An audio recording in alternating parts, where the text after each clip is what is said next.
السلام علیکم دوستوں میں افتخار رفیع، اور آج رمضان کا آخری جمعۃ الوداع، اور میں حسب معمول افطاری سے پہلے واک کرنے کے لیے گلشن اقبال پارک میں آیا ہوں، اور آپ دیکھ رہے ہیں میرا چینل چکر چھولے انٹرٹینمنٹ، جو کہ میں نے اپنی کتاب کے نام پر رکھا ہے. لیکن اس چینل پر میں کچھ چیزیں آپ کے ساتھ بابا جی اشفاق صاحب کی شیئر کرتا ہوں. تو آج میں ایک بات بتاتا ہوں. بابا جی اشفاق صاحب کہتے ہیں جب میرا پوتا بہت چھوٹا تھا تو میں اس کو گود میں اٹھا رکھا تھا، اور کہتے ہیں اپنے ڈرائنگ روم کے باہر کیونکہ شیشے لگے ہوئے تھے اور سلور کی پٹی والے شیشے جو ہوتے ہیں وہ لگے ہوئے تھے، اور ڈرائنگ روم کی کھڑکی سے باہر دیکھو تو آندھی چل رہی تھی اور پرندے چہچہا رہے تھے اور تیز ہوائیں چل رہی تھی، پتے اڑ رہے تھے، درخت جو ہے وہ جھوم رہے تھے. تو کہتے میں اپنے پوتے کو اس نیت سے شیشے کے قریب لے آیا کہ اس میں قدرت کو پہچاننے کی، قدرت کی رنگینی کو پہچاننے کی صلاحیت ہے یا نہیں.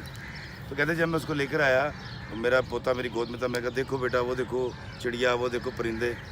تو کہتے میں نے دیکھا کہ وہ بہت زیادہ خوش نہیں ہوا، اور جب میں نے اس کی آنکھوں کو غور سے دیکھا تو اس کی آنکھوں میں خوف تھا. تو میں نے جب اس کی آنکھوں کو دیکھا اور ان کی اس سمت میں گیا، ان کا تعاقب کیا، تو دیکھا تو وہ شیشے سے باہر قدرت کی رنگینی نہیں دیکھ رہا تھا، کالے بادل نہیں دیکھ رہا تھا، پنچھی نہیں دیکھ رہا تھا، بلکہ شیشے کے ساتھ جو سلور کی پٹی لگی ہوتی ہے اس پر ایک مری ہوئی مکھی چپکی ہوئی تھی. اس بچے نے اپنا فوکس، اپنا جو نگاہوں کا مرکز ہے، اس مری ہوئی مکھی کو کر لیا تھا اور خوف زدہ ہو گیا تھا. تو بابا جی کہا کرتے تھے کہ افتخار رفیع، ہماری زندگی میں بھی بہت ساری ایسی حادثات آتے ہیں، ایسے برے وقت آتے ہیں، ایسی مری ہوئی مکھیاں آتی ہیں جن پر ہمیں فوکس نہیں کرنا ہے، کیونکہ اگر ہم اس مری ہوئی مکھی پر فوکس کر لیں گے تو پھر ہم قدرت کی رنگینی اور اس کی عنایات اور اس کی بلیسنگز کو دیکھ نہیں پاتے. تو ہمیں اس مری ہوئی مکھی کو چھوڑ کر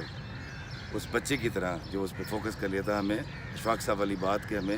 قدرت کی رنگینی کو دیکھنا ہے اور اللہ تعالیٰ کا شکر ادا کرنا ہے.